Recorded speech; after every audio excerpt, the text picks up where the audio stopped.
கிறிஸ்து பிறந்த திருநாளுக்கு பின்வரும் இரண்டாவது ஞாயிற்றுக்கிழமை. இந்த நாளுக்குரிய சுருக்க மன்றாட்டு ஜெபம். மீட்பின் கடவுளே, முதுகுமாரனும் ஆண்டவருமாகிய இயேசுவின் மூலம் உமது அன்பு மற்றும் மீட்பின் திட்டத்தை வெளிப்படுத்தியதற்காக நாங்கள் உமக்கு நன்றி செலுத்துகிறோம். உம்முடைய அழைப்பிற்கு ஏற்ப முன்மாதிரியாய் வாழ சிலுவையின் வாயிலாக பாவத்தின் கட்டுகளை உடைத்து இயேசுவை மீட்பின் குடையாக்க எழுப்பின உமது பேராற்றலை காண எங்கள் கண்களை திறந்திரள வேண்டும் என்று உம்மோடும் தூய ஆவியரோடும் ஒரே கடவுளாக வாழ்ந்து ஆட்சி செய்கிற இயேசு கிறிஸ்துவின் மூலமாய் வேண்டிக் கொள்கிறோம். ஆமென். உட்காருங்கள். இந்த நாளுக்குரிய திருமறை பாடங்கள் படிக்கப்படும். முதல் 2 திருமறை பாடங்கள் தொடர்ந்து படிக்க கேட்போம். தெரிந்து கொள்ளப்பட்ட முதலாம் வேத பாடம் யாத்ராகமம் 3ஆம் அதிகாரம் வசனங்கள் 1 முதல் 14. யாத்ராகமம் 3, 1 முதல் 14. மோசே மீதியான் தேசத்து ஆசாரியனாயிருந்த தன் மாமனாகிய எத்திரோவின் ஆடுகளை மேய்த்து வந்தான். அவன் ஆடுகளை வனாந்தரத்தின் பின்புறத்திலே ஓட்டி தேவ பர்வதமாகிய ஓரேப் மட்டும் வந்தான். அங்கே கர்த்தருடைய தூதனானவர் ஒரு முட்செடியின் நடுவிலிருந்து உண்டான அக்கினி ஜுவாலையிலே நின்று அவனுக்கு தரிசனமானார். அப்பொழுது அவன் உற்று பார்த்தான். முட்செடி அக்கினியால் ஜுவாலித்து எரிந்தும் அது வெந்து போகாமல் இருந்தது. அப்பொழுது மோசே, இந்த முட்செடி வெந்து போகாதிருக்கிறது என்ன? நான் கிட்ட போய் இந்த அற்புத காட்சியை பார்ப்பேன் என்றான். அவன் பார்க்கும்படி கிட்ட வருகிறதை கர்த்தர் கண்டார்.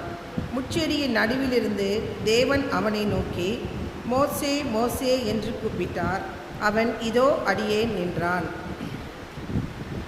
அப்பொழுது அவர், இங்கே கிட்டி சேராயாக, உன் கால்களில் இருக்கிற பாதரட்சையை கலற்றி போடு, நீ நிற்கிற இடம் பரிசுத்த பூமி என்றார்.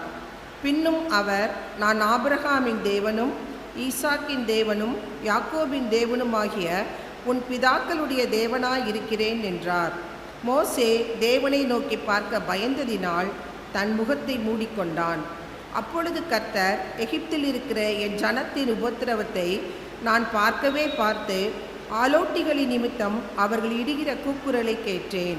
அவர்கள் படுகிற வேதனைகளையும் அறிந்திருக்கிறேன். அவர்களை எகிப்தியரின் கைக்கு விடுதலையாக்கவும் அவர்களை அந்த தேசத்திலிருந்து நீக்கி கானானியரும் ஏத்தியரும் எமோரியரும் பெரிசியரும் ஏவியரும் எபூசியரும் இருக்கிற இடமாகிய பாலும் தேனும் ஓடுகிற நலமும் விசாலமுமான தேசத்தில் கொண்டு போய் சேர்க்கவும் இறங்கினேன். இப்பொழுதும் இஸ்ரவேல் புத்திரரின் கூக்குரல் என் சந்நிதியில் வந்து எட்டினது. எகிப்தியர் அவர்களை ஒடுக்கிற ஒடுக்குதலையும் கண்டேன். நீ இஸ்ரவேல் புத்திரராகிய என் ஜனத்தை எகிப்திலிருந்து அழைத்து வரும்படி உன்னை பார்வோனிடத்துக்கு அனுப்புவேன், வா என்றார். அப்பொழுது மோசே தேவனை நோக்கி, பார்வோனிடத்திற்கு போகவும் இஸ்ரவேல் புத்திரரை எகிப்திலிருந்து அழைத்து வரவும் நான் எம்மாத்திரம் என்றான். அதற்கு அவர், நான் உன்னோடே இருப்பேன். நீ ஜனத்தை எகிப்திலிருந்து அழைத்து வந்த பின் நீங்கள் இந்த மலையில் தேவனுக்கு ஆராதனை செய்வீர்கள். நான் உன்னை அனுப்பினேன் என்பதற்கு இதுவே அடையாளம் என்றார். அப்பொழுது மோசே தேவனை நோக்கி, நான் இஸ்ரவேல் புத்திரரிடத்தில் போய் உங்கள் பிதாக்களுடைய தேவன் உங்களிடத்தில் என்னை அனுப்பினார் என்று அவர்களுக்கு சொல்லும்போது அவருடைய நாமம் என்ன என்று அவர்கள் என்னிடத்தில் கேட்டால் நான் அவர்களுக்கு என்ன சொல்லுவேன் என்றான். அதற்கு தேவன், இருக்கிறவராகவே இருக்கிறேன் என்று மோசேயுடனே சொல்லி, இருக்கிறேன் என்பவர் என்னை உங்களிடத்திற்கு அனுப்பினார் என்று இஸ்ரவேல் புத்திரரோடே சொல்வாயாக என்றார் என்பதே. முதலாம் வேத பாடம் வாசித்து முடிந்தது. தேவனே உமக்கே மகிமை உண்டாவதாக. தெரிந்து கொள்ளப்பட்ட 2ஆம் வேத பாடம் அப்போஸ்தலர் நடபடிகள் 16ஆம் அதிகாரம் 6 முதல் 10 வரை. அவர்கள் பிரிக்கியா கலாத்தியா நாடுகளை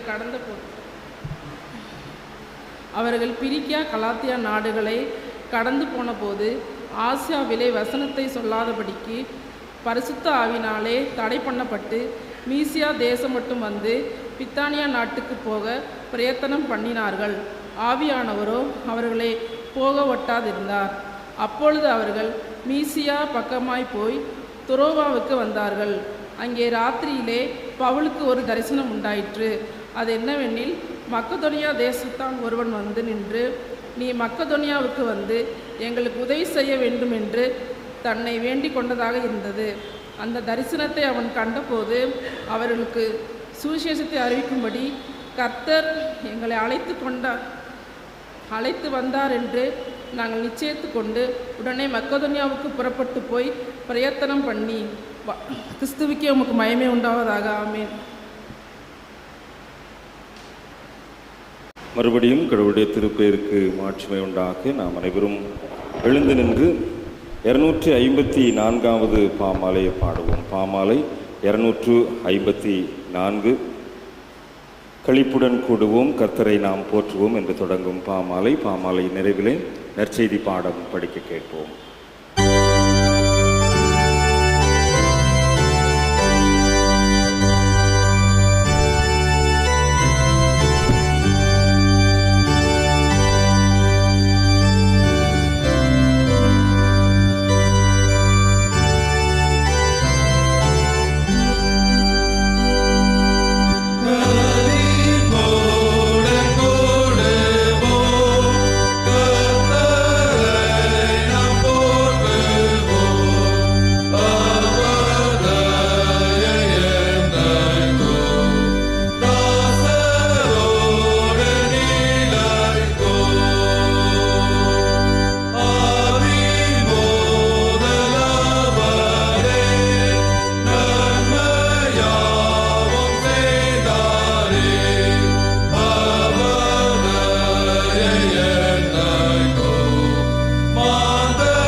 வாசிக்கும்படியாக கொடுக்கப்பட்டுள்ள சுவிசேஷ பாடம் யோவான் எழுதின சுவிசேஷம் 12ஆம் அதிகாரம் 20ஆம் வசனம் முதல் 32 வரை.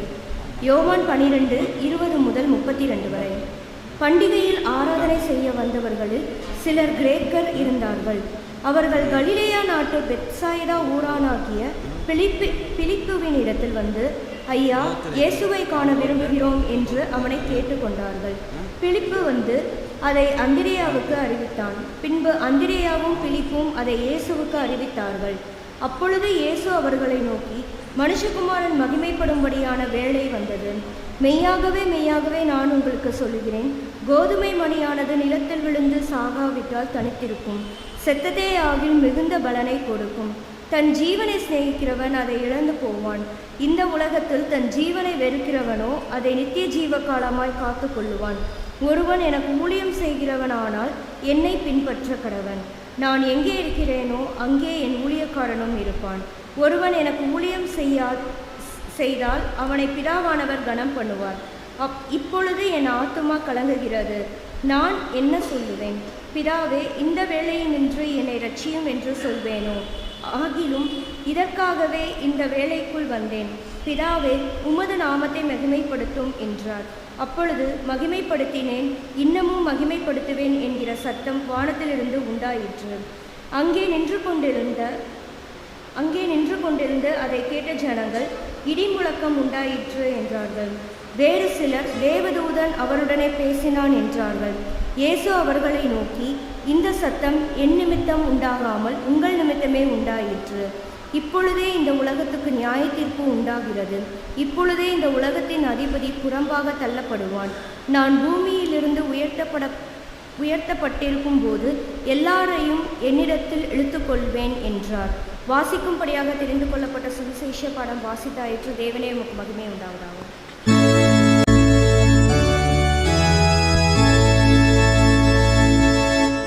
ஆண்டவரே,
செய்து அமருங்கள். இந்த நாளுக்குரிய மகிழ்விக்கு மன்னா வசனம் சொல்ல ஞாயிறு பள்ளி பிள்ளைகளை அன்புடன் அழைக்கிறேன்.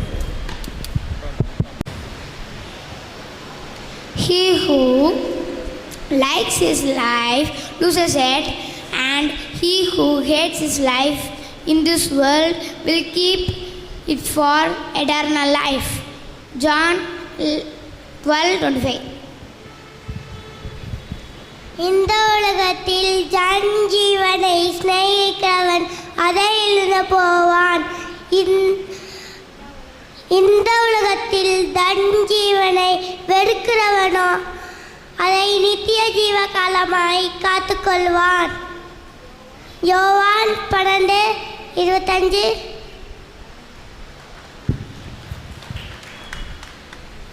தன் ஜீவனை சிநேகிக்கிறவன் அதை இழந்து போவான். இந்த உலகத்தில் தன் ஜீவனை வெறுக்கிறவன் நித்திய ஜீவ காலமாய் காத்துக்கொள்வான். யோவான் 12:25. தன் ஜீவனை சிநேகிக்கிறவன் அதை இழந்து போவான். இந்த உலகத்திலே தன் ஜீவனை வெறுக்கிறவனோ அதை நித்திய ஜீவ காலமாய் காத்துக்கொள்வான். யோவான் 12:20. Joyful manna, revelation for salvation. He who loves his life loses it, and he who hurts his life in this world will keep it for eternal life. John 12:25.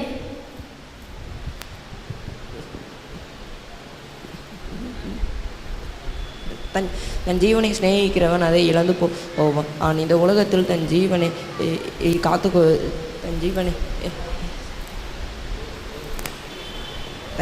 வெறுக்கிறவனோ அதை நித்திய ஜீவகாலமாய் காத்துக்கொள்வான். யோவான் 12:25. தன் ஜீவனை நேசிக்கிறவனோ அதை வெறுத்து போவான், இழந்து போவான். இந்த உலகத்தில் என் ஜீவனை வெறுக்கிறவனோ அதை நித்திய ஜீவமாய் காத்துக்கொள்வான். யோவான் 12:22-25. தன் ஜீவனை சிநேகிக்கிறவன் அதை இழந்து போவான். இந்த உலகத்தில் தன் ஜீவனை வெறுக்கிறவன் அதை நித்திய ஜீவகாலமாய் காத்துக்கொள்வான். யோவான் 12:25. தன் ஜீவனை வெறுக்கிறவன் அதை இழந்து போவான். இந்த உலகத்தில் தன் ஜீவனை வெறுக்கிறவன் அதை நித்திய ஜீவகாலமாய் காத்துக்கொள்வான். யோவான் 12:25. இந்த தன் ஜீவனை நேசிக்கிறவன் அதை இழந்து போவான். இந்த உலகத்திலே என் ஜீவனை தன் ஜீவனை வெறுக்கிறவனோ அதை நித்திய ஜீவகாலமை காத்துக்கொள்வான். யோவான் 12:25. தன் ஜீவனை வெறுக்கிறவனோ தன் ஜீவனை சிநேகிக்கிறவனோ அதை இழந்து போவான். இந்த உலகத்தில் தன் ஜீவனை வெறுக்கிறவனோ அதை நித்திய ஜீவகாலமாய் காத்துக்கொள்வான். யோவான் 12:25. Praise the Lord. மகிழ்விக்கும் மன்னா. தலைப்பு மீட்பிற்கான வெளிப்பாடு. தன் ஜீவனை சிநேகிக்கிறவன் அதை இழந்து போவான். இந்த உலகத்தில் தன் ஜீவனை வெறுக்கிறவன் எவனோ இதை நித்திய ஜீவகாலமாய் காத்துக்கொள்வான். யோவான் 12:25.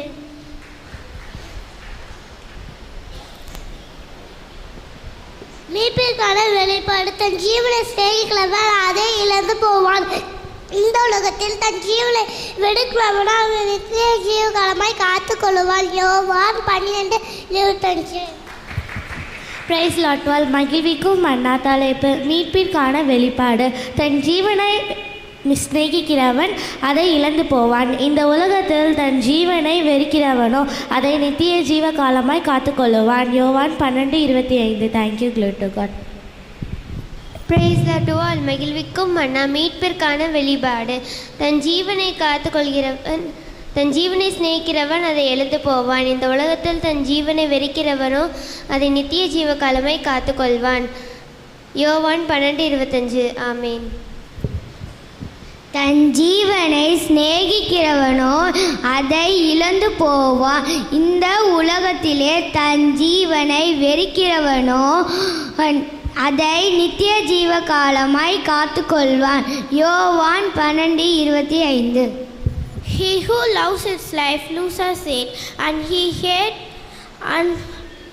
who hates his life in this world will keep it for eternal life. John 12:25.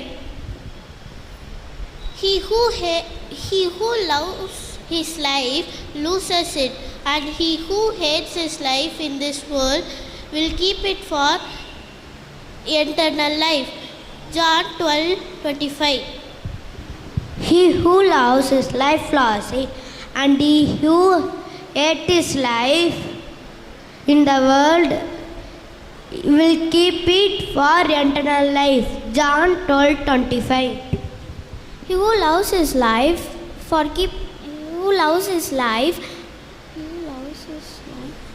lose it, and he who hates his life in the world will keep it for eternal life. John 12:25.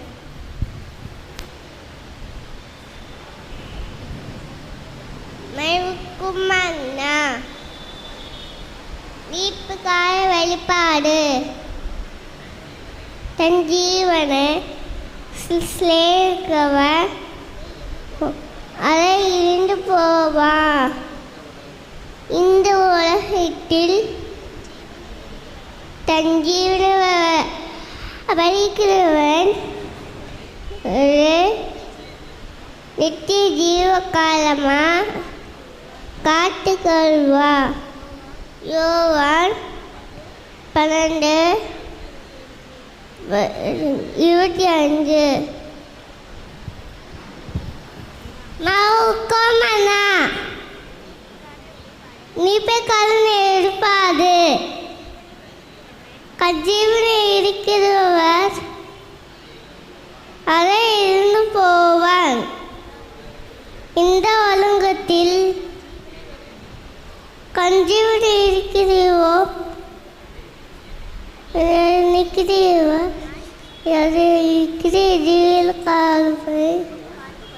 காத்துக்கொள்வான். யோவான் 12:25. மகிழ்விக்கும் அண்ணா மீட்புக்கான வெளிப்பாடு. தன் ஜீவனை சிநேகிக்கிறவன் அதை இழந்து போவான். இந்த உலகத்தில் தன் ஜீவனை வெறுக்கிறவன் அதை நித்திய ஜீவ காலமாய் காத்துக்கொள்வான். யோவான் 12:25. Revelation for salvation. He who loves his life loses it, and he who hates his life in this world will keep it for eternal life. John 12:25. தன் ஜீவனை சிநேகிக்கிறவன் அதை இழந்து போவான். இந்த உலகத்தில் தன் ஜீவனை வெறுக்கிறவனோ அதை நித்திய ஜீவ காலமாய் காத்துக்கொள்வான். யோவான் 12:25. Revelation for salvation. He who loves his life loses it, and he who hates his life in this world will keep it for the eternal life. John 12:25. Revelation for salvation. He who loves his life loses it, and he who hates his life in this world will keep it for eternal life. John 12:25. He who loves his life loses it, and he who hates his life in this world will keep it for eternal life. John 12:25. தன் ஜீவனை நேசிக்கிறவனோ அதை இழந்து போவான். இந்த உலகத்தில் தன் ஜீவனை நேசிக்கிறவனோ வெறுக்கிறவனோ அதை நித்திய ஜீவ காலமாய் காத்துக்கொள்வான். யோவான் 12:25. தன் ஜீவனை சிநேகிப்பவன் அதை இழந்து போவான். இந்த உலகத்தில் தன் ஜீவனை வெறுக்கிறவன் அதை நித்திய ஜீவகாலமாய் காத்துக்கொள்வான். யோவான் 12:25. He who loves his life loses it, and he who hates his life in this world will keep it for eternal life. John 12:25. And who loves this world and whom loves his life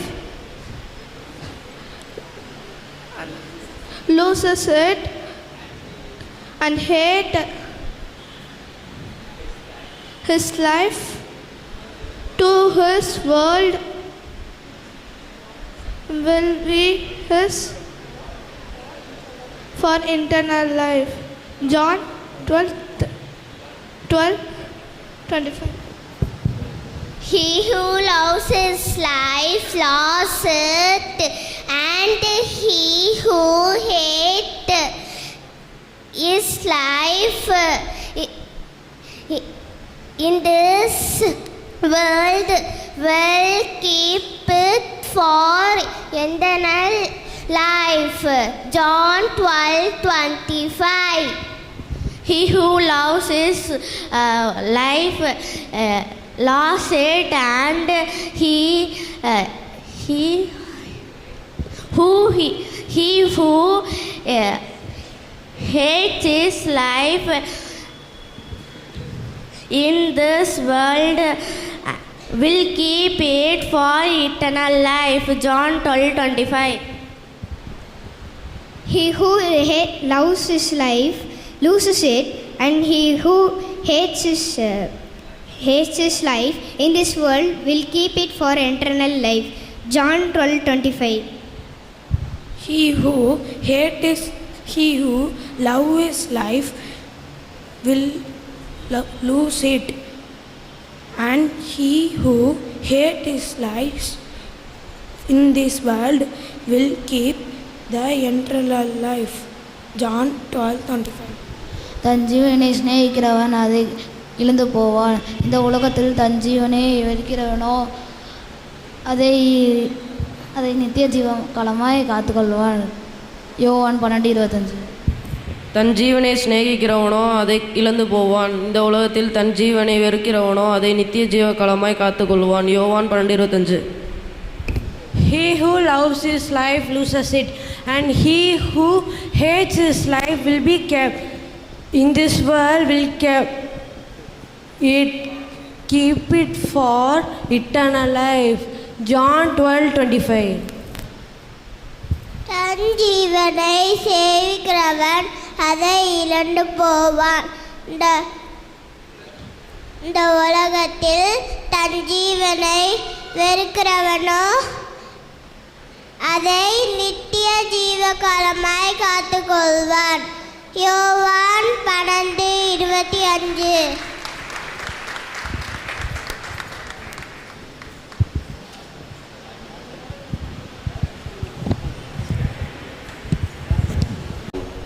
இணைந்து சொல்லுவோம். மீட்பிற்கான வெளிப்பாடு. மீட்பிற்காக வெளிப்பாடு. தன் ஜீவனை சிநேகிக்கிறவன் அதை இழந்து போவான். இந்த உலகத்தில் தன் ஜீவனை வெறுக்கிறவனோ அதை நித்திய ஜீவகாலமாய் காத்துக்கொள்வான். யோவான் 12:25. ஆண்டவருடைய வார்த்தைக்காக நம்மை தகுதிப்படுத்தி ஜீவனுள்ள தேவனின் ஆவியே வாரும் என்ற பாடலை பாடி ஆண்டவருடைய வார்த்தைக்காக ஆயத்தப்படுவோம்.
ஆண்டவரே, உம்முடைய வார்த்தைகளிலிருந்து வருகின்ற ஆற்றலை புரிந்து கொள்ளுகின்ற ஞான இருதயத்தை எங்கள் அனைவருக்கும் தாரும்.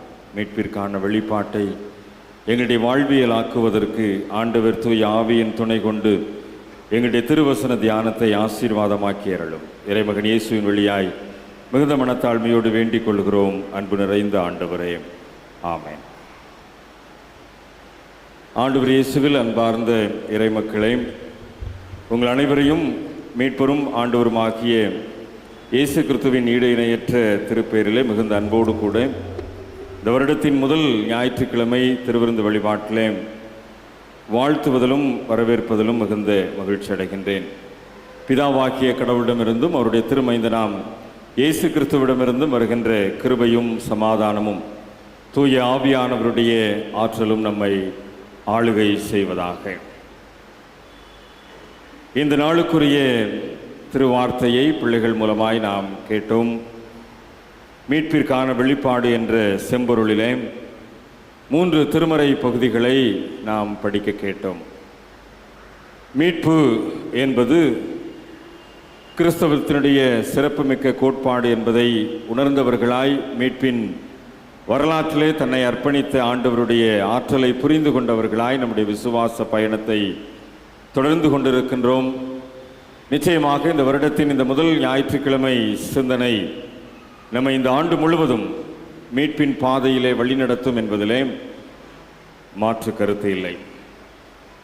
அனைவரும் மீட்பு பெற வேண்டும் என்பது கடவுளுடைய திருவுள சித்தம். ஏதோ ஒரு சூழலிலே அடிமைப்பட்டுள்ள மனுக்குலம் மீட்கப்பட வேண்டும் என்று கடவுள் தன்னுடைய மீட்பு திட்டத்தை வெளிப்படுத்துகின்றார்.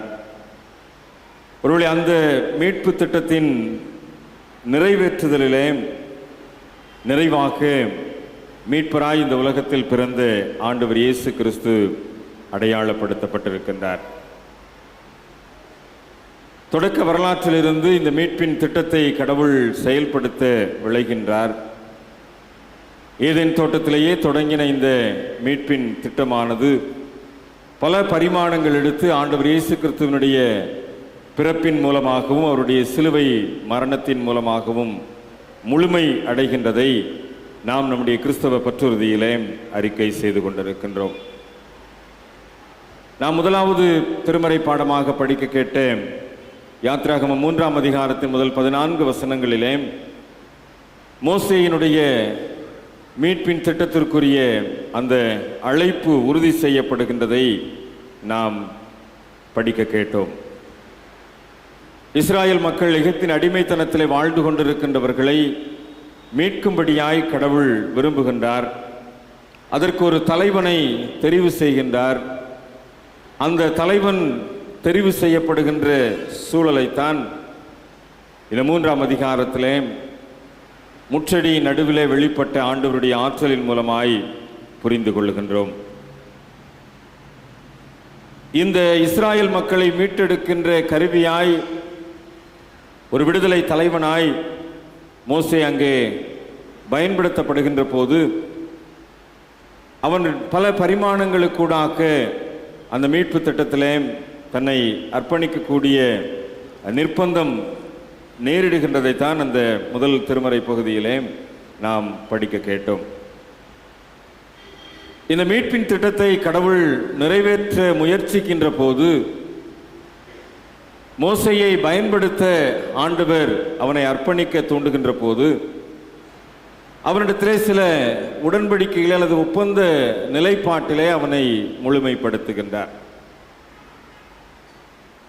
ஒரு எரிகின்ற முட்செடியின் ஊடாக கடவுள் தன்னுடைய ஆற்றலை மோசேயினிடத்திலே வெளிப்படுத்துகின்ற போது ஒரு முக மூடிக்கொண்ட பயந்த சூழ்நிலையிலே கடவுளோடு கூட உரையாடுகின்றான். ஆண்டவர் அந்த மீட்பின் திட்டத்தை மிகவும் தெளிவாக அவனிடத்திலே சொல்லுகின்றார். இப்படியெல்லாம் நீ அங்கே இருக்கின்ற கஷ்டத்தை, பாடுகளை, வேதனைகளை நீக்குவதற்கு நீ செல்ல வேண்டும் என்று சொல்லி பார்வோனிடத்திலே அனுப்புகின்ற அந்த சூழலை அவன் ஆண்டவரிடத்திலே பெற்றுக்கொள்ளுகின்றான். அப்பொழுது நிறைவாக அந்த பகுதியிலே ஆண்டவரிடத்திலே ஒரு கேள்வியை வைக்கின்றான். இஸ்ரவேல் புத்திரிடத்தில் உங்கள் பிதாக்களுடைய தேவன் உங்களிடத்தில் என்னை அனுப்பினார் என்று அவர்களுக்கு சொல்லும்போது, யார் என்னை அனுப்பினார் என்று மக்கள் கேள்வி எழுப்பினால் நான் என்ன அவர்களுக்கு பதில் சொல்ல வேண்டும் என்று சொல்லி ஆண்டவரிடத்திலே அவன் கேள்வி எழுப்புகின்றான். அப்பொழுதுதான் ஆண்டவர் அங்கே பதில் உரைக்கின்றார். 14ஆம் வசனத்தில் நாம் படிக்க கேட்டோம், இருக்கிறவராகவே இருக்கிறேன். இருக்கிறேன் என்பவர் என்னை உன்னிடத்திற்கு அனுப்பினார் என்று இஸ்ரவேல் புத்திரரிடத்திலே நீ சொல் என்று சொல்லி தன்னுடைய பெயரை இருக்கிறவராக இருக்கிறேன் என்று சொல்லி அந்த மீட்பின் திட்டத்தினுடைய முழு முகாந்திரத்தையும் தன்னுடைய பெயரின் மூலமாக ஆண்டவர் அங்கே வெளிப்படுத்தி அனுப்புகின்றார். இந்த வருடத்தின் முதல் ஞாயிற்றுக்கிழமையிலே ஆண்டவரை தொழுது கொள்ளும்படியாய், ஆராதிக்கும்படியாய், சாக்கிரமத்திலே பங்கு பெறும்படியாய் வந்திருக்கிறோம். கடந்த வருடத்தை புரட்டி பார்க்கின்ற போது, கடந்த வருடத்தின் நாட்களை நாம் திரும்பி பார்க்கின்ற போது பல நேரத்திலே நம்முடைய வாழ்க்கையில் இல்லை என்கின்ற நிலைப்பாட்டை நாம் பெற்றிருக்க முடியும். இது இல்லை, அது இல்லை என்று சொல்லி இல்லை என்கின்ற நிலையை பல நேரத்திலே நாம் பெற்றிருக்க முடியும். 2024ஆம் ஆண்டு ஜனவரி மாதத்திலிருந்து ஒவ்வொரு மாதமாக நம்முடைய வரலாற்றை திருப்பி பார்க்கின்ற போதும் சரி, ஒவ்வொரு நிகழ்வாக நம்முடைய பிள்ளைகளுடைய வாழ்க்கையிலே, நம்முடைய தனிப்பட்ட வாழ்க்கையிலே, நம்முடைய ஆன்மீக வாழ்க்கையிலே, நம்முடைய திருச்சபை பயணத்திலே, நாம் வேலை செய்கின்ற ஸ்தலங்களிலே நாம் நம்முடைய பயணத்தை பின்னோக்கி திரும்பி பார்க்கின்ற போது பல நேரங்களிலே இல்லை என்கின்ற சூழல் நமக்கு ஏற்பட்டிருக்கலாம். ஒளிவு வெறுமையின் நாட்களை நாம் கடத்தி இருக்கலாம். இயலாமையின் மூலமாய் நாம் வாழ்ந்திருக்கலாம். அல்லது ஏதோ ஒரு விதத்திலே தோல்வியை சந்தித்தவர்களாய் இல்லை என்கின்ற மனப்பான்மையோடு கூட நாம் முடங்கி போயிருக்கலாம்.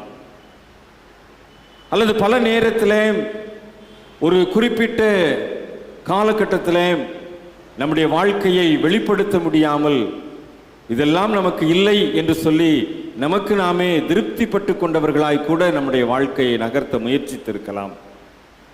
ஆனால் இந்த புதிய ஆண்டின் முதல் ஞாயிற்றுக்கிழமையிலே ஆண்டவர் தெளிவாக சொல்லுகின்றார், நான் இருக்கிறேன்.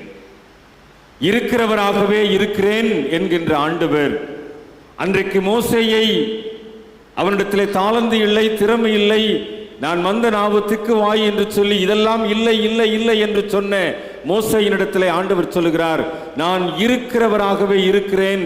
இருக்கிறேன் என்கின்றவர் தான் உன்னை அனுப்பி இருக்கிறேன் என்பதை தெளிவாக உரைக்கும்படியாய் அங்கே ஆண்டவர் மோசேயினிடத்திலே வெளிப்படுத்துகின்றார். 2024 ஒருவேளை இல்லை என்கின்ற வரலாறு இருந்திருக்கலாம். ஆனால் 25 தொடங்கி இருக்கிறது. இருக்கிறேன் என்கின்ற ஆண்டவருடைய ஆற்றல் நம்மை தொடர்கின்றதை நாம் புரிந்து கொள்ள இந்த முதல் ஞாயிற்றுக்கிழமையிலே ஆண்டவர் நம்மை அழைக்கின்றார். இதெல்லாம் இல்லை என்று சொல்லி 2024 நாம் சோர்ந்து போயிருந்தோமோ, அழுது புலம்பிக் கொண்டிருந்தோமோ, அல்லது கஷ்டத்தின் பாதையிலே, கவலையின் பாதையிலே நாம் கடந்து சென்றோமோ, அதெல்லாம் மாற்றி போட்டு அதிலெல்லாம் இருக்கிறேன் என்கின்ற ஆண்டவருடைய ஆற்றல் நமக்கு வெளிப்படும்படியாக, இருக்கிறேன் என்று சொன்ன ஆண்டவருடைய மகிமை வெளிப்படும்படியாக இந்த வருட பயணத்தை தொடக்குகின்ற இந்த முதல் ஞாயிற்றுக்கிழமை நாட்களிலே இருக்கிறேன் என்ற ஆண்டவர் அன்றைக்கு மோசேயோடு கூட மாத்திரமல்ல, இஸ்ரவேல் மக்களோடு கூட மாத்திரமல்ல, நம்மோடும் இதை தியானிக்கின்ற நம் அனைவரோடும் அந்த ஆண்டவர் இருக்கிறார் என்கின்ற புரிந்து கொள்ளுதலோடு இந்த வருடத்தை நாம் விசுவாசத்தோடு மேற்கொள்வதற்கு நாம் அழைக்கப்படுகின்றோம். ஆண்டவருடைய மகிமை அன்றைக்கு அந்த இருக்கிறேன் என்கின்ற சூழ்நிலையிலே மோசேயோடு கூட சென்றது. பார்வோனிடத்திலே பல போராட்டங்கள், பார்வோனோடு கூட பல விதத்திலே தோல்விகளை தழுவுகின்றான். ஆனால் இந்த இருக்கிறேன் என்கின்ற ஆண்டவர் இந்த பார்வோனிடத்திலே மோசே எப்பொழுதெல்லாம் சென்றானோ அப்பொழுதெல்லாம் அவன் தலை குனிந்து போகாதபடி அவனுடைய தலையை உயர்த்தினார். தொடர் வரலாற்றிலே நாம் படிக்கின்றோம். ஒரு குறிப்பிட்ட காலம் வந்தது.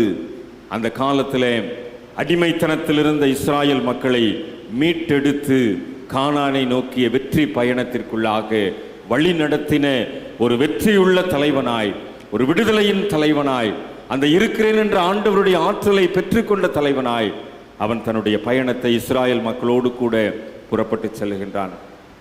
தடைகள் இருந்தது உண்மை, தாமதப்பட்டது உண்மை, வாதைகளின் மூலமாக மக்கள் அழுது புரண்டது உண்மை. அதே இஸ்ராயேல் மக்கள் மோசேயை முறுமுறுத்ததெல்லாம் உண்மைதான். ஆனால் அந்த இருக்கிறேன் என்று சொன்ன ஆண்டவருடைய ஆற்றல் கொஞ்சமும் குறைந்து போகவில்லை. அந்த மகிமைதான் இந்த 2025ஆம் ஆண்டிலும் நம்மை நோக்கி கடந்து வருகின்றதை புரிந்து கொண்டவர்களாய் நம்முடைய விசுவாச பயணத்தை ஆண்டவர் நமக்கென்று வைத்திருக்கின்ற மீட்பின் திட்டத்திலே நிறைவேற்றுவதற்கு வல்லமை உள்ளவராக இருக்கிறார் என்கின்ற புரிந்து கொள்ளுதலோடு நம்முடைய விசுவாச பயணத்தை மேற்கொள்வதற்கு நாம் அழைக்கப்படுகின்றோம். இந்த ஆண்டவர் இந்த வருடத்திலே நம்மை பல விதங்களிலே மீட்கும்படியாய் விரும்புகின்றார். நம்முடைய கடன் பாரங்களிலிருந்து நம்மை மீட்கும்படியாய் விரும்புகின்றார். நாம் சந்திக்கின்ற தோல்விகளிலிருந்து நம்மை மீட்கும்படியாய் விரும்புகின்றார். நம்முடைய பல்வேறு விதமான வியாதியின் அகோரங்களிலிருந்து நம்மை மீட்கும்படியாய் விரும்புகின்றார். நம்முடைய இழப்புகளிலிருந்து நமக்கு ஒரு மீட்பின் நற்செய்தியை கொடுக்கும்படியாய் ஆண்டவர் விரும்புகின்றார். ஆக அவருடைய மீட்பின் வெளிப்பாடானது அன்றைக்கு இஸ்ரவேல் மக்களுக்கு எப்படி அது ஒரு முழுமை அடைந்ததோ, இன்றைக்கும் ஆவிக்குரிய இஸ்ரவேலனாய் ஆண்டவரை ஆராதித்துக் கொண்டிருக்கிற நம்முடைய வாழ்க்கையிலே அதே திட்டத்தை நிறைவேற்றுகின்ற ஆண்டவராய் இருக்கின்றவராகவே இருக்கிறேன் என்று சொன்ன ஆண்டவருடைய பிரசன்னம் நம்மை ஆளுகின்றதை நாம் மறந்து போக முடியாது. அதைத்தான் நாம் ஒவ்வொரு திருவிருந்து வழிபாட்டிலும் நாம் பங்கு பெறுகின்ற போதெல்லாம் அந்த புதிய உடன்படிக்கையின் இரத்தத்தின் மூலமாய் அதை நாம் பெற்றுக்கொள்ளுகின்றோம், முத்தரித்துக் கொள்ளுகின்றோம். அந்த புதிய உடன்படிக்கையின் இரத்தம் ஆண்டவர் நம்மோடு கூட இருக்கிறார் என்பதை திரும்ப திரும்ப நினைவுபடுத்தி கொண்டே இருக்கின்றது. இந்த இருக்கின்றவராக இருக்கின்ற ஆண்டவர் நம்மோடு கூட செயல்படுகிறார். அன்றைக்கு இஸ்ரவேல் மக்களோடு கூட மாத்திரமல்ல, இன்றைக்கும் என்னோடு கூட வாழ்ந்து கொண்டிருக்கிறார் என்பதை இந்த புதிய உடன்படிக்கையின் இரத்தம் என்னோடு கூட செயல்பட்டு கொண்டிருக்கின்றதை நான் புரிந்து கொள்ள அழைக்கப்படுகின்றேன். அந்த மீட்பின் திட்டத்தை, மீட்பிற்கான வெளிப்பாட்டை நிறைவேற்றுகின்ற ஆண்டவராக இந்த ஆண்டவருடைய ஆற்றல், இந்த ஆண்டவருடைய மகிமையின் பிரசன்னம் நம்மோடு கூட இருக்கின்றதை நாம் புரிந்து கொள்வோம். மனுக்குலம் இருளின் ஆதிக்கத்திலே வீழ்ந்து கிடந்ததை நாம் தொடக்க வரலாற்றிலிருந்தே நாம் அறிந்திருக்கின்றோம். தொடக்க வரலாற்றை நாம் ஆதியாகம புஸ்தகத்தில் முதல்ல நீங்கள் பார்க்கும் சொன்னால் எங்கும் இருள் வியாபித்திருந்தது. ஜலத்தின் மேல் ஆண்டவர் அசைமாடி கொண்டிருக்கிறார். இப்போ ஆண்டவர் ஒரு வார்த்தையை வெளிப்படுத்துகின்றார், வெளிச்சம் உண்டாக கடவது. அப்பொழுது அந்த வார்த்தை வெளிப்பட்ட உடனே அந்த இருள் பிரிகின்றது, அந்த இருளின் ஆதிக்கம் விலகுகின்றது. அந்த இருளின் சூழ்நிலையிலிருந்து ஒரு வெளிச்சத்தின் ஆதிக்கம் அங்கே பிரவாகிக்க ஆரம்பிக்கின்றது. காரிருளில் வாழ்ந்த மக்கள் பேரொளியை காண்பதற்காக தொடக்க வரலாற்றிலிருந்து ஆண்டவர் அந்த இருளை பிரித்தெடுக்கின்றவராகவே செயல்பட்டு கொண்டிருக்கின்றார். இன்றைக்கும் நாம் 2024 இருளின் ஆதிக்கத்திலே வாழ்ந்தது உண்மை. பல நேரங்களிலே இருள் நம்மை வியாபித்திருந்தது உண்மை. எங்கு திரும்பினாலும் இருள், எங்கு நடந்து சென்றாலும் இருள், தடுமாறி தடம் புரண்டு வாழ்ந்ததெல்லாம் உண்மை. ஆனால் இந்த 25ஆம் ஆண்டின் தொடக்கத்திலே ஆண்டவர் நமக்கு அந்த மீட்பின் வெளிப்பாட்டை, மீட்பின் திட்டத்தை செயல்படுத்த முனைகின்ற போது அந்த இருள் விலக்கி வெளிச்சத்தின் பாதையிலே நாம் நடந்து செல்வதற்கு நம்மை வழிநடத்த வல்லமை உள்ளவராக இருக்கிறார். இஸ்ராயல் மக்கள் அந்த இருளின் ஆதிக்கத்தில் தான் எகிப்தின் அடிமைத்தனத்திலே வாழ்ந்து வந்தார்கள். அவர்களுக்கு ஆண்டவர் மோசேயின் மூலமாய் ஒரு வெளிச்சத்தை கொடுத்தார். அந்த வெளிச்சத்தை அவன் அங்கே சொல்லும்படியாகத்தான் அந்த பசுமையான முட்செடி என்ன செய்தது? எரிந்து ஜுவாலித்தது. அங்கே ஒரு வெளிச்சம். அப்ப மோசே பார்க்கிறான், இங்கே ஒரு வெளிச்சம் தெரியுது. இந்த காட்டுக்குள்ள இப்படிப்பட்ட ஒரு வெளிச்சம் எப்படி வந்தது? ஆக ஆண்டவர் ஒளியின் மூலமாய் அந்த மீட்பின் திட்டத்தை நிறைவேற்ற விரும்புகின்றார் என்பதை மோசே புரிந்து கொள்ளுகின்றான். ஆக ஒரு இருளின் ஆதிக்கத்திலே எகிப்தின் அடிமைத்தனத்தில் இருக்கின்ற மக்கள் வெளிச்சத்தை பெற்றுக்கொள்ள வேண்டும் என்று சொல்லி கடவுள் தன்னை கருவியாக பயன்படுத்துகின்றதை அவன் அங்கே அந்த இருக்கின்றவராகவே இருக்கின்ற ஆண்டவருடைய கரத்திலே தன்னை அர்ப்பணித்து அதை புரிந்து கொள்ளுகின்றான். இந்த ஆண்டவருடைய செயல்பாடு ஒரு ஒளிக்கீற்றாய் அந்த இருளுக்குள் கடந்து செல்லுகின்ற போது அங்கே பார்வோனுடைய கடினப்பட்ட இருதயம் உடைக்கப்பட்டது. திரும்ப திரும்ப கடினப்பட்ட அந்த இருதயத்தை இந்த ஒளிக்கீற்று உடைத்து நொறுக்குகின்றது. காலம் வந்தபோது அந்த இருளின் ஆதிக்கத்திலிருந்து இஸ்ராயல் மக்கள் புறப்பட்டு வெளிச்சத்தை நோக்கி கடந்து வருகின்றார்கள்.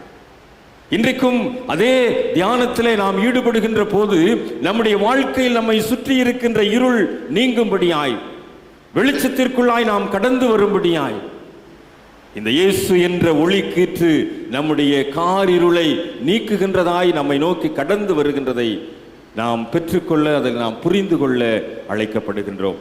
இந்த ஆண்டவருடைய ஆற்றல் நம்மை நோக்கி கடந்து வருகின்ற போது எப்பேற்பட்ட இருளாக இருந்தாலும், எவ்வளவு ஆதிக்கம் நிறைந்த இருளாக இருந்தாலும், அல்லது காரிருளின் அடர்த்தியான சூழ்நிலையாக இருந்தாலும், அது நொடி பொழுதிலே அந்த இடத்துல வெளிச்சம் பிரவாகிக்கும் என்பதிலே சந்தேகமில்லை. அதைத்தான் ஆதியாகமம் 1 அதிகாரத்தில் நாம் படிக்கின்றோம்.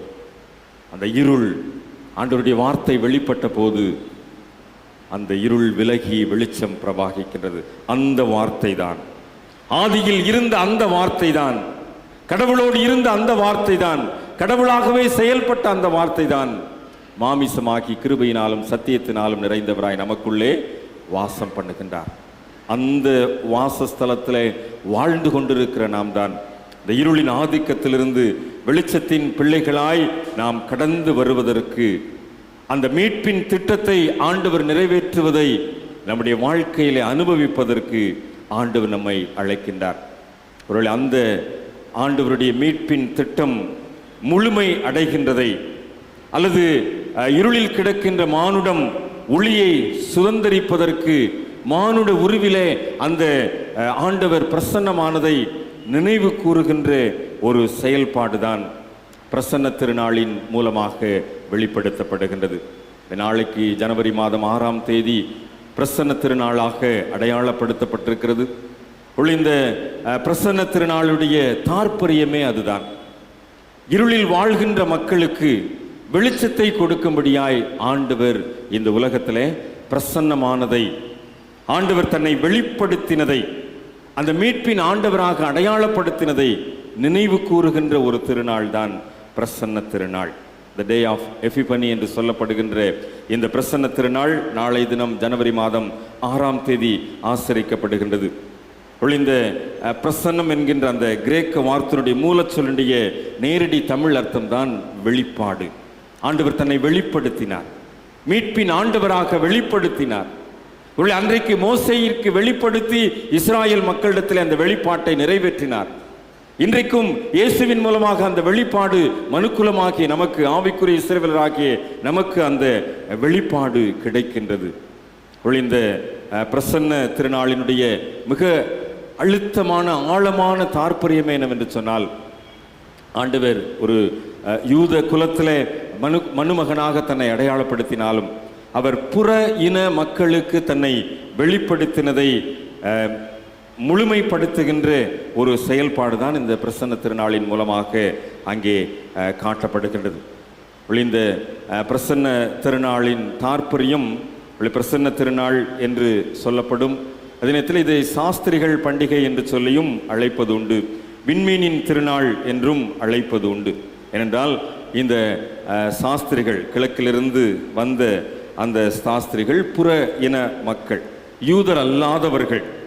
இவர்கள் கீழ்த்திசையிலிருந்து கிட்டத்தட்ட 1000 மைல் பயணம் செய்து ஒரு நீண்ட நெடிய பயணத்தோடு கூட ஒரு விண்மீன் நட்சத்திரத்தின் வழிகாட்டுதலிலே அவர்கள் அங்கே தங்களுடைய பயணத்தை, அந்த மீட்பின் ஆண்டவரை காண்கின்ற அந்த பயணத்தை முழுமை செய்கின்றார்கள். அந்த பகுதியை நீங்கள் படித்து பார்க்கின்ற போது புரிந்து கொள்ள முடியும் அவர்கள் எவ்வளவு தூரம் அந்த தூர காட்சியோடு கூட அவர்கள் பயணம் மேற்கொண்டார்கள் என்று சொல்லி. இந்த பிரசன்ன திருநாளிலே ஆண்டவர் பிரசன்னமானது புற இன மக்களுக்கு அதிகமாக தன்னை அடையாளப்படுத்தி வெளிப்படுத்தின ஒரு சூழ்நிலை என்பதை புரிந்து கொள்ளுகின்ற வகையிலே தான் இந்த பிரசன்ன திருநாளின் காட்சியானது முழுமை செய்யப்படுகின்றது. இந்த பிரசன்ன திருநாளிலே அந்த விண்மீன்கள், அந்த நட்சத்திரங்கள் அதிகமாக முக்கியத்துவம் பெறுகின்றது. இந்த மீட்பின் திட்டத்திலே, இந்த மீட்பின் வெளிப்பாட்டிலே நட்சத்திரங்கள் அதிக இடம் பெறுகின்றது. ஆகவே தான் இந்த மீட்பின் திட்டம் நிறைவேற்றப்படுகின்றதான கிறிஸ்துமஸ் காலங்களிலே நம்முடைய கிறிஸ்தவ இல்லங்களை அலங்கரிப்பதற்கு நாம் அதிகமாக பயன்படுத்துவது நட்சத்திர கூண்டுகளை. இந்த ஸ்டார்ஸ் அதிகமாக பயன்படுத்துவது மீட்பர் பிறந்து விட்டார், இந்த மீட்பர் வெளிப்பட்டு விட்டார். ஒரு வீட்டில் ஸ்டார் தொங்குச்சு அப்படின்னா இது கிறிஸ்தவ வீடுன்னு சொல்லி நம்ம தெரிந்து கொள்கிறோம். இன்றைக்கி கிறிஸ்தவர்கள் அல்லாதவர்களும் அநேகர் தங்களுடைய வீடுகளில் இந்த ஸ்டார் தொங்க நம்முடைய காணிக்கைகளை ஆண்டவரிடத்திலே செலுத்துவோம். பாடகர் குழுவினர் காணிக்கை சேகரிக்கின்ற திருப்பணியை நிறைவேற்றுவார்கள். போடுறதுக்கு முயற்சிக்கிறாங்க. எப்படி பொங்கல் அன்னைக்கு நம்ம வீட்டு வாசல்லையும் கரும்பு வைக்கிறோமோ அதே மாதிரி அவங்களும் இன்னைக்கு என்ன செய்கிறாங்க, ஸ்டார்களை தொங்க விடுறாங்க. அநேக இடங்களில் அந்த ஸ்டார்ஸ், அந்த விண்மீன் கூண்டுகள், அந்த நட்சத்திர கூண்டுகள் மீட்பர் வெளிப்பட்டு விட்டார் என்பதை அடையாளப்படுத்துகின்றது. இந்த மீட்பின் வெளிப்பாட்டை, அந்த பிரசன்னமாகுதலை, இது நமக்கு மாத்திரமல்ல, புற இன மக்களுக்கும், இது கிறிஸ்தவர் அல்லாதவர்களுக்கும், அன்றைய புரிந்து கொள்ளல யூதர் அல்லாதவர்களுக்கும் இந்த ஆண்டவர் வெளிப்பட்டார் என்கின்ற புரிந்து கொள்ளுதலை அது காட்டுகின்றது. இந்த ஞானிகள் அந்த புரிந்து கொள்ளுதலோடு கூட தான் அந்த விண்மீன் வழிகாட்டுதலிலே அவர்கள் அங்கே இயேசுவிடத்திலே கடந்து வருகின்றார்கள். இந்த ஞானிகளை குறித்ததான வரலாறு ஒன்று உண்டு. அதை நான் கண்டிப்பாக உங்களிடத்தில் நான் பதிவு செய்ய விரும்புகின்றேன். என்னாகமம் 24ஆம் அதிகாரத்தில் நாம் பிலேயாமுடைய வாழ்வு வரலாற்றை நாம் படித்து பார்க்கின்றோம். பிலேயாம் அங்கே இஸ்ராயல் மக்களிடத்தில் தீர்க்க தரிசனம் உரைக்கின்ற அந்த சூழ்நிலையானது அங்கே என்னாகமம் 24ஆம் அதிகாரத்திலே பதிவு செய்யப்பட்டிருக்கிறது. இந்த 17ஆம் வசனத்திலே ஒரு காட்சியானது தெளிவுபடுத்தப்படுகின்றது. ஒரு தூர காட்சியோடு ஒரு நட்சத்திரம் உதிக்கும், அது சமீபத்தில் தூரமாக அது வெளிப்படும் என்கின்ற வார்த்தை அங்கே வெளிப்படுகிறது. என்னாகமும் 24ஆம் அதிகாரத்திலே 17ஆம் வசனத்திலே இந்த பிலேயாம் தொலைவில் கண்ட அந்த நட்சத்திரத்தை இந்த கீழ்த்திசை ஞானிகள் நேரடியாக காண்கின்றார்கள். யூதர் அல்லாத இந்த ஞானிகள் யூதரின் அரசனை பார்க்கும்படியாக அந்த நட்சத்திரத்தின் வழிகாட்டுதலிலே அவர்கள் கடந்து வருகின்றார்கள். இந்த பெத்லகேமுக்கு அவர்கள் வந்த இந்த ஞானிகள் ஜோதிட வல்லுநர்கள் என்று சொல்லப்படுகின்றார்கள். இவர்கள் இந்த நட்சத்திரத்தின் வழிகாட்டுதலிலே அவர்கள் அங்கே கடந்து வருகின்ற சூழ்நிலையிலே பிலேயாம் அன்றைக்கு தூரமாய் கண்ட நட்சத்திரம் இவர்கள் நேரடியாக காண்கின்றதை நாம் பார்க்கின்ற போது ஒரு வரலாற்று குறிப்பு இப்படியாக சொல்லுகின்றது. இந்த பிலேயாமுடைய ஆன்மீக வாரிசுகளாக இந்த ஞானிகள் அல்லது இந்த சாஸ்திரிகள் அவர்கள் அங்கே அடையாளப்படுத்தப்பட்டிருக்கிறார்கள் என்று சொல்லி இங்கே சொல்லப்படுகின்றது. ஒருவேளை இந்த பிலேயாமுடைய ஆன்மீக வாரிசுகளாக வம்சாவளியினராக அடையாளப்படுத்தப்பட்ட இந்த ஞானிகள் விண்மீன் வழிகாட்டுதலிலே விடிவெள்ளியாம் இயேசுவை தரிசிக்கும்படியாய் யூதர் எல்லாருக்கு தன்னை வெளிப்படுத்தின ஆண்டவரை மீட்பராக காணும்படியாய் பெத்லகேமுக்குள்ளாய் அவர்கள் கடந்து வருகின்றார்கள். வெளிப்படுத்தின விசேஷம் 22ஆம் அதிகாரம் 16ஆம் வசனத்திலே மிகவும் தெளிவாக ஆண்டவர் தன்னை குறித்து காட்சி கொடுக்கின்ற யோவான் திருக்காட்சியை நாம் பார்க்கிறோம். தாவீதின் குமாரனாக வம்சாவளியிலே அடையாளப்படுத்தப்பட்ட விடிவெள்ளி நட்சத்திரமாக ஆண்டவர் இயேசு கிறிஸ்து அடையாளப்படுத்தப்படுகின்றார். ஒருவேளை இந்த இயேசு கிறிஸ்து என்கின்ற விடிவெள்ளி நட்சத்திரத்தை காணும்படியாய் ஒரு விண்மீன் வழிகாட்டுதலிலே பிலேயாம் தூரத்திலே கண்ட அந்த விண்மீனை இந்த ஆன்மீக வாரிசுகளான இந்த அருமையான ஞானிகள் நேரடியாக கண்டு அவர்கள் மீட்பின் வெளிப்பாட்டிலே தங்களை அர்ப்பணிக்கின்றார்கள். இவர்கள் அராபியர் என்று சொல்லி அழைக்கப்படுகின்றார்கள். ஏசாயா 60ஆம் அதிகாரம் 6ஆம் வசனத்திலே நீங்கள் பார்ப்பீர்கள் என்று சொன்னால் சேபா நாட்டார் என்ற ஒரு குறிப்பு அங்கே கொடுக்கப்பட்டிருக்கும். ஏசாயா 60:6. இந்த சேபா நாட்டார் அரபு தேசத்து மக்கள். பாரசீகர்கள் என்ற குறிப்பும் இவர்களுக்கு உண்டு.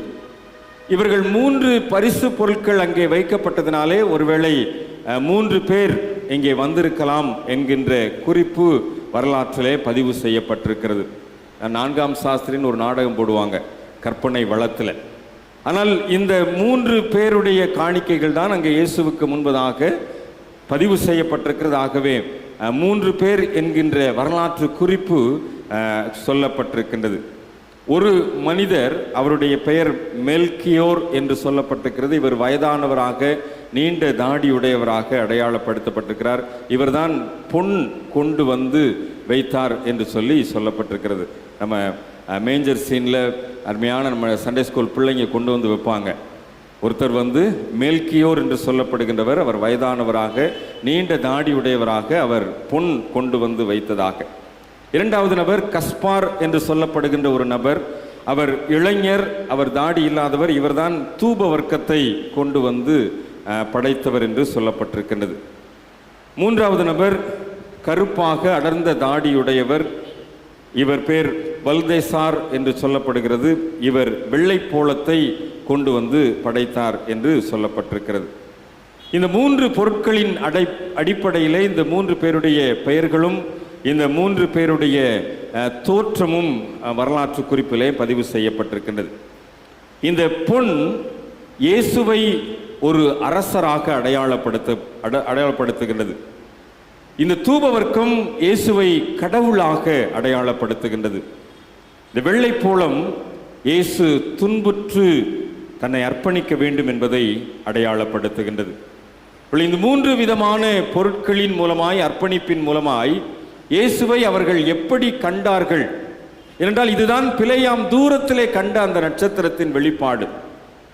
யாக்கோபில் ஒரு நட்சத்திரம் உதிக்கும் என்று சொல்லி அந்த தூர காட்சியோடு கண்ட அந்த காட்சியானது இந்த 3 பேருடைய அர்ப்பணிப்பிலே வெளிப்படுகின்றது. இயேசுவை அரசராக, இயேசுவை ஒரு கடவுளாக, இயேசு துன்புற்று தன்னை அர்ப்பணிக்க வேண்டும் என்கின்ற எதிர்கால சிந்தனையோடு கூட அவர்கள் அங்கே 3 விதமான காணிக்கைகளை அர்ப்பணிக்கின்றார்கள். இந்த 3 விதமான காணிக்கைகளும் இன்றைக்கு நமக்கு கற்றுக் கொடுக்கின்ற காரியங்களையும் நாம் கண்டிப்பாக புரிந்து கொள்ள வேண்டும். ஒருவேளை அந்த பொன் இயேசுவை அரசராக காட்டினது உண்மை. ஆனால் நம்முடைய வாழ்விலே நற்செயல்களை, அதாவது புண்ணியங்களை செய்ய வேண்டும் என்கின்ற எதிர்பார்ப்பு நமக்கு இருக்கின்றது. ஆகவேதான் இந்த கிறிஸ்துமஸ் காலங்களிலே நாம் அதிகமாக ஏழைகளுக்கு நற்செயல்களின் மூலமாய் நம்மை வெளிப்படுத்துகின்றவர்களாய் இருக்கின்றோம். கிறிஸ்துமஸ் காலங்களில் நாம் செய்கின்ற புண்ணிய செயல்பாடுகள், ஏழைகளுக்கு செய்யக்கூடிய உதவி. இவர் ஒரு அரசர், ஆனால் அரசரிடத்தில் இருந்து அநேக வெகுமதிகள் கடந்து வரும். அந்த வெகுமதிகள் தான் ஏழை எளிய மக்களுக்கு சென்றடையும். இந்த புரிந்து கொள்ளுதல் அந்த மெல்கியோர் என்கின்ற அந்த வயதான சாஸ்திரி கொண்டு வந்த அர்ப்பணிப்பின் மூலமாய் இயேசுவையும் இன்றைக்கு நமக்கும் கற்றுக் கொடுக்கின்ற பாடமாய் இருக்கின்றது. இந்த தூப வர்க்கம் ஜெப வாழ்வை அதிகமாக வெளிப்படுத்துகின்றது. தூப வர்க்கத்தின் மூலமாய் எழும்புகின்ற அந்த புகையின் ஆற்றல் நம்முடைய ஜெபம் ஆண்டவருடைய சன்னிதானத்திலே சென்று எட்ட வேண்டும் என்கின்ற புரிந்து கொள்ளுதலை நமக்கு கொடுக்கின்றது. ஆக தூப வர்க்கம் கடவுளை, இயேசுவை கடவுளாக அடையாளப்படுத்தினது மாத்திரமல்ல, இந்த கடவுளத்திலே நம்மை அர்ப்பணிக்க வேண்டும், ஜெப வாழ்வின் மூலமாக நம்மை மறு அர்ப்பணம் செய்ய வேண்டும் என்கின்ற புரிந்து கொள்ளுதல் அங்கே கொடுக்கப்படுகின்றது. வெள்ளை போலமானது இயேசு துன்புற்று மரிப்பார் என்கின்ற செயலை குறிக்கின்றது. நம்முடைய வாழ்க்கையிலே நம்முடைய துன்புறுகின்ற வாழ்வு, அதாவது நோன்பிருக்கின்ற, தவம் இருக்கின்ற வாழ்வை அடையாளப்படுத்துகின்றது. நாம் ஒவ்வொரு மாதமும் உபவாசித்து ஜெபிக்க அழைக்கப்படுகின்றோம். லெந்து காலங்களிலே அதிகமாக நோன்பு தபத்தை நாம் அதிகமாக வலியுறுத்துகின்றோம். இது கிறிஸ்தவ விசுவாச வாழ்க்கையிலே அவசியமான ஒரு காரியம் என்பதை நாம் வலியுறுத்தி கொண்டிருக்கிறோம். ஆக இந்த நோன்பு இருக்கின்ற, தவம் இருக்கின்ற இந்த தவக்கால வாழ்வுதான் இந்த வெள்ளை போளத்தை அங்கே அந்த சாஸ்திரி கொண்டு வந்து படைத்ததற்குரிய அடையாளமாக காட்டப்படுகின்றது. கிறிஸ்துவில் அன்பானவர்களே, இந்த ஞானிகளுடைய தூர பயணம் அன்றைக்கு பிலேயாமினுடைய ஆன்மீக வாரிசுகளாய் புறப்பட்டு வந்த இந்த ஞானிகளுடைய தூர பயணம் ஒரு குறிப்பிட்ட புள்ளியிலே முழுமை அடைகின்றது. அந்த மீட்பின் திட்டத்தை அனுபவிக்கின்றார்கள். தங்களுடைய அர்ப்பணிப்பின் மூலமாய் அதை முழுமை செய்து கொள்ளுகின்றார்கள். இந்த ஞானிகளுடைய வருகை உணர்த்துகின்ற செய்தி ஆபிரகாமின் மகன் என்கின்ற புரிந்து கொள்ளுதலை இயேசுவினிடத்திலே நிறைவேற்றுகின்றது மாத்திரமல்ல, புற இன மக்களும் இறையரசிலே பங்கு பெறுவதற்குரிய தகுதியுடையவர்கள் என்பதை நாம் புரிந்து கொள்ளுகின்றோம். நம்முடைய பலவிதமான விசுவாச பயண சூழ்நிலையிலே கிறிஸ்தவர்களுக்கு மாத்திரம் பரலோக ராஜ்யம் என்று சொல்லி மாறுதட்டி விட முடியாது. ஒருவேளை பரலோகத்தில் அநேக புற இன மக்களை நாம் என்ன செய்ய முடியும்? காண முடியும். அதுதான் இந்த விண்மீன் வழிகாட்டுதலிலே அந்த புற இன ஞானிகளுடைய அந்த மீட்பின் வெளிப்பாட்டை முழுமைப்படுத்தின வம்சமாக அங்கே அமைந்திருக்கின்றது.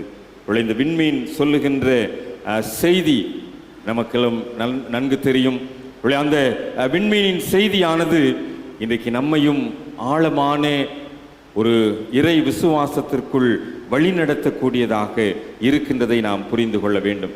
நான் வெளிப்படுத்தின விசேஷம் 22ஆம் அதிகாரத்தை நான் உங்களுக்கு நினைவுபடுத்துகிறேன்.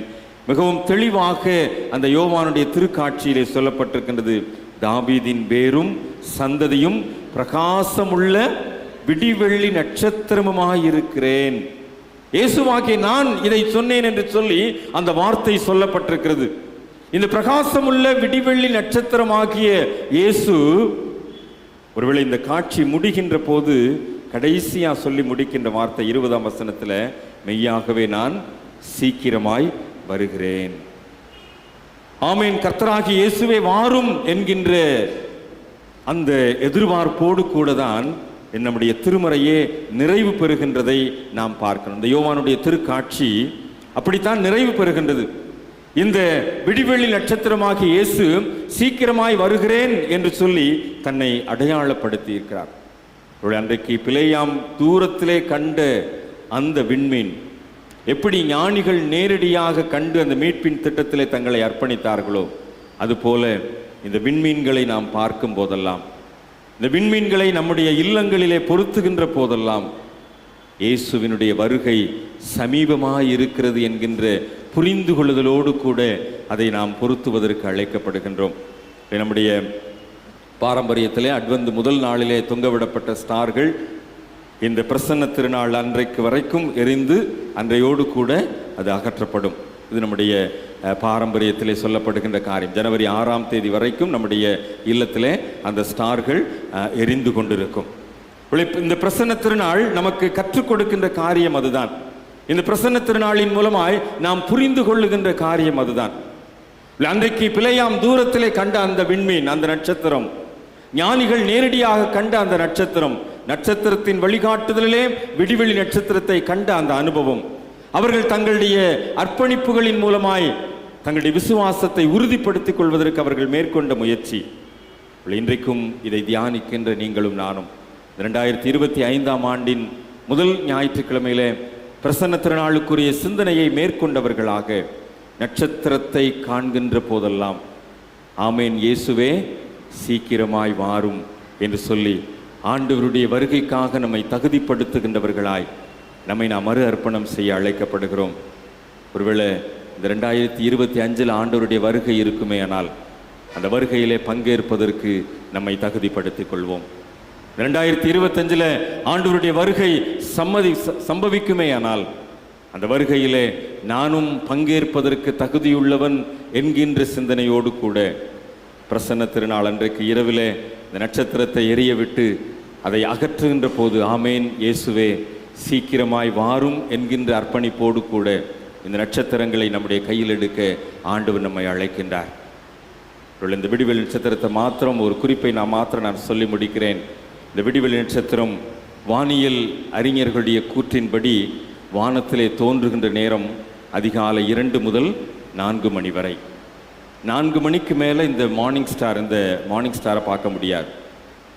அந்த அதிகாலை 2 மணிலேருந்து 4 மணி வரைக்கும் தான் இந்த விடிவெளி நட்சத்திரத்தை வானத்தில் பார்க்க முடியும். இது வானியல் அறிஞர்களுடைய கூற்று, அறிவியல் அடிப்படையில். ஒருவேளை விடிவெளி நட்சத்திரமாகி இயேசுவை நாம் பார்க்க வேண்டும் என்று சொன்னால் நாம் எப்போ எந்திரிக்கணும்? அதாங்க நல்லா இழுத்து போத்தி தூங்குகிற நேரம். அதிகாலை 2 முதல் 4 மணி வரை முழங்கால் போட்டு ஜெபம் பண்ணி பாருங்கள். இயேசுவினுடைய வருகையில் நீங்களும் நானும் பரலோகத்திலே சந்திக்க முடியும். அதில் எந்த விதமான மாற்று கருத்தும் இல்லை. அதிகாலை 2லிருந்து 4 மணி வரைக்கும் உங்களுடைய முழங்கால்களை முடக்கி பாருங்கள், முடியாது. ஆனால் அநேகர் 4 மணிக்கு எந்திரிச்சு ஜெபிக்கின்ற பழக்கத்தை வச்சுருக்கிறீங்க. இன்னும் ஒரு சிலர் 3 மணிக்கு எந்திரிச்சு ஜெபிக்கின்ற பழக்கத்தை வச்சுருக்கிறீங்க.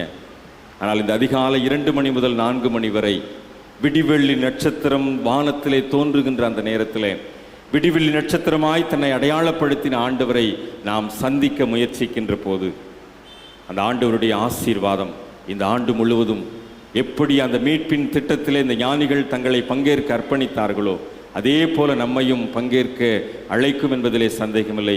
அந்த விடிவெளி நட்சத்திரம் தானே நம்மை முழுமையான ஆசீர்வாதத்திற்குள்ளாய் இந்த வருடம் முழுவதும் ஆண்டு வழிநடத்துவாராக. தலைகளை தாழ்த்தி ஜெபம் செய்வோம். கிருபை நிறைந்த நல்ல தகப்பனே, பிரசன்ன திருநாளின் சிந்தனையின் மூலமாய் மீட்பின் வெளிப்பாட்டை நாங்கள் பெற்றுக்கொண்டிருக்கிறோம் சுவாமி. இந்த மீட்பின் திட்டத்திலே ஆண்டவர் அன்றைக்கு ஞானிகளை பயன்படுத்தினீர். இஸ்ராயேல் மக்கள் அன்றைக்கு அடிமைத்தனத்தின் இருளிலே இருந்தபோது மோசேயின் மூலமாய் ஒரு வெளிச்சத்தை அவர்களுக்கு கொடுத்து இருளை விலக்கி அவர்களை வெளிச்சத்திற்குள்ளாய் வழிநடத்தின ஆண்டவர். இன்றைக்கும் ஆண்டவரே, இந்த நட்சத்திர கூண்டுகளை பார்க்கின்ற போதெல்லாம் இந்த ஆண்டவருடைய மீட்பின் திட்டம் எங்களுடைய வீட்டில் நிறைவேறி இருக்கிறது, எங்களுடைய ஆலயத்தில் நிறைவேறிக்கிறது என்கின்ற புரிந்து கொள்ளுதலோடு கூட எங்களுடைய விசுவாச பயணத்தை மேற்கொள்வதற்கு தொடர்வதற்கு ஆண்டவரே எங்களுக்கு அருள்தார். தொடர்ந்து பிரசன்னத்தினால் பிரசன்ன திருநாளை 2025ஆம் ஆண்டிலும் ஆசரித்து உடைய நாமத்தை மைமைப்படுத்த அருள்தார். பிலேயாம் தூரத்தில் கண்ட நட்சத்திரத்தை சமீபத்தில் கண்ட ஞானியரை போல நாங்களும் உம்முடைய சமூகத்தில் எங்களை முழுமையாய் அர்ப்பணிக்க திருவிருந்தின் மூலமாய் அந்த புதிய உடன்படிக்கையின் இரத்தத்தின் மூலமாய் எங்களை ஆண்டவர் புதுப்பிக்க ஆண்டவருடைய கரத்திலே அர்ப்பணிக்கின்றோம். இயேசுவின் திருப்பெயரிலே ஜெபிக்கிறோம் நல்ல பிதாவே, ஆமென்.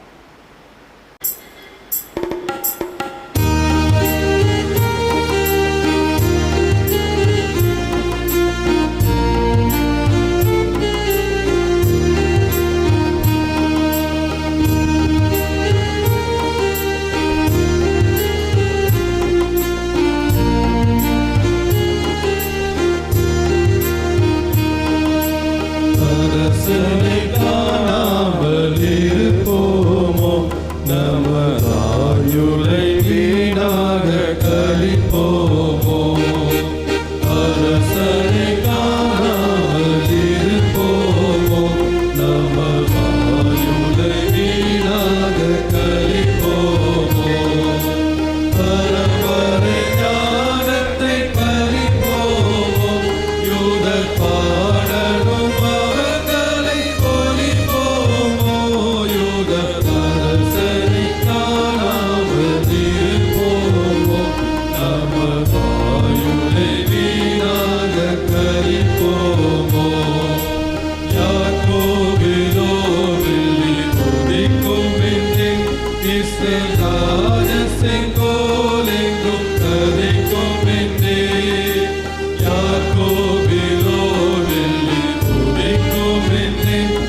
ஏறெடுப்போம். ஒவ்வொரு ஜெபத்திற்கு பிற்பாடும் கர்த்தாவே கிருபையாயிரும் என்று மறுமொழி சொல்லுவோம். இரண்டாவது லித்தானியா ஜெபம்.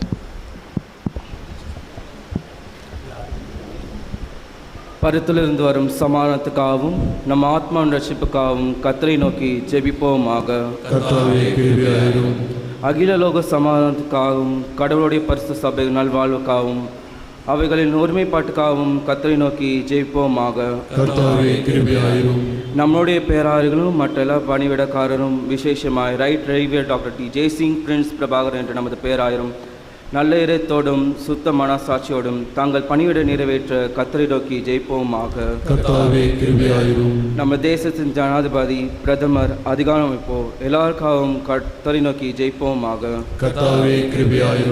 வியாதியஸ்தர் உபத்திரப்படுவோர் துக்கப்படுவோர் மனத்தளாயிருப்போர் அனைவருக்காகவும் கர்த்தரை நோக்கி ஜெயிப்போமாக.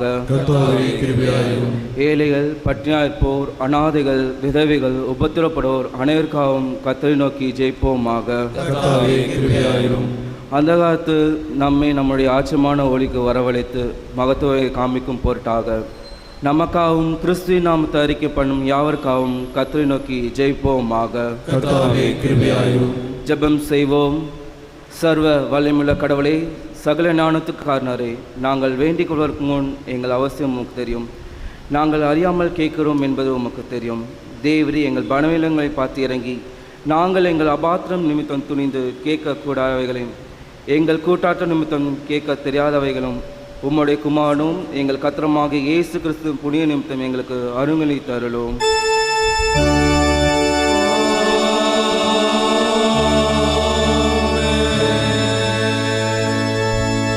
நம்முடைய கர்த்தராகிய இயேசு கிறிஸ்துவின் கிருபையும் பிதாவாகிய கடவுளுடைய அன்பும் பரிசுத்த ஆவியானுடைய ஐக்கியம் ஆசீர்வாதமும் என்றென்றைக்கும் உங்களோடு நிலைத்திருப்பதாக.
பிட்குதல் பகுதிக்காக அனைவரும் எழுந்து நிற்போம். திருவிருந்தில் பங்கு பெறாதவர்கள் அமைதியாக கலைந்து செல்லலாம்.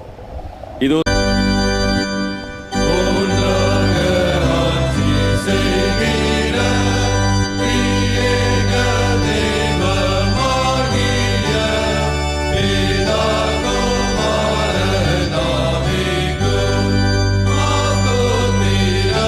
More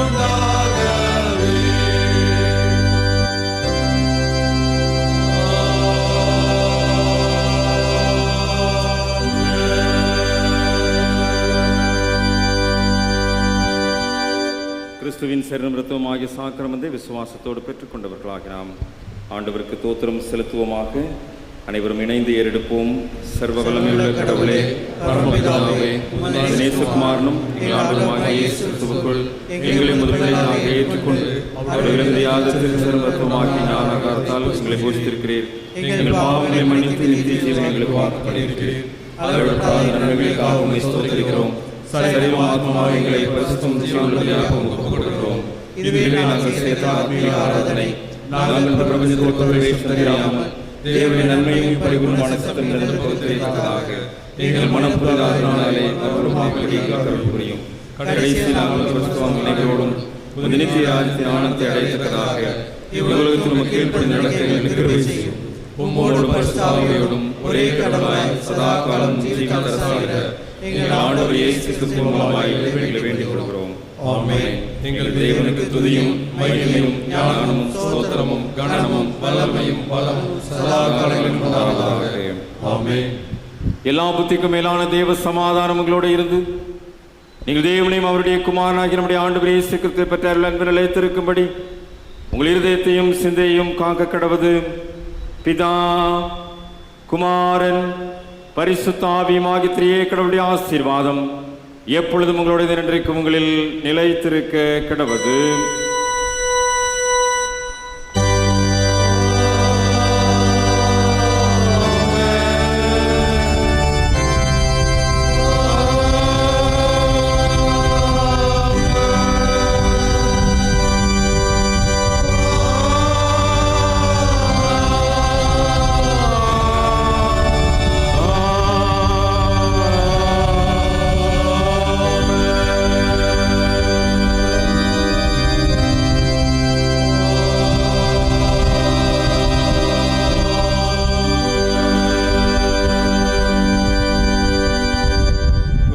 நிறைவு பவனி பாடலாக 212வது பாமாலை பகலோன் கதிர் போலுமே என்று தொடங்கும் பாமாலையில் 1ஆம் சரணம் 4ஆம் சரணம் பாடி வழிபாட்டை நிறைவு செய்வோம். பாமாலை 211 1 4 சரணங்கள்.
விண்மீன்கள் வழிகாட்டுதலிலே பிழையாம் தூரத்தில் கண்ட நட்சத்திரத்தை சமீபத்தில் கண்டு ஞானியரை நினைவு கூறுகின்ற பிரசன்ன திருநாளின் சிந்தனையோடு கூட இந்த உலகத்திற்குள் புறப்பட்டு செல்கிறோம். ஆண்டவரே, எங்களை வழிநடத்தும் விடிவெளி நட்சத்திரமாகிய இயேசு கிறிஸ்துவை தரிசிக்கின்ற அர்த்தமுள்ள கிறிஸ்தவர்களாய் வாழ்வதற்கு எங்களை நீர் பலப்படுத்த வேண்டும் என்று ஜெபிக்கின்றோம். இந்த வருடத்தின் முதல் ஞாயிற்றுக்கிழமையிலே இந்த வழிபாட்டிலே பங்கு பெற்றிருக்கிறோம். இந்த வருடத்தின் அனைத்து ஞாயிற்றுக்கிழமைகளிலும் தவறாமல் குடும்பமாய் பங்கு பெறுவதற்கு ஆண்டவர் எங்களுக்கு பலனையும் கிருபையும் ஆசீர்வாதத்தையும் கட்டளையிட்டு தாரும். இந்த கரத்தில் எங்களை தாழ்த்தி ஒப்புக் கொடுக்கிறோம். இயேசு கிறிஸ்துவின் நாமத்தில் ஜெபிக்கிறோம் நல்ல பிதாவே, ஆமென். என் ஆத்துமாவே கர்த்தரை ஸ்தோத்திரி, என் முழு உள்ளமே பரிசுத்த நாமத்தை ஸ்தோத்திரி. என் ஆத்துமாவே கர்த்தரை ஸ்தோத்திரி, அவர் செய்த சகல உபகாரங்களையும் மறவாதே. ஆமென். கர்த்தர் உங்களோடு இருப்பாராக. தேவ சமாதானத்தோடு சென்று வாருங்கள். கர்த்தருடைய நாமத்தினாலே. ஆமென். ஆமென்.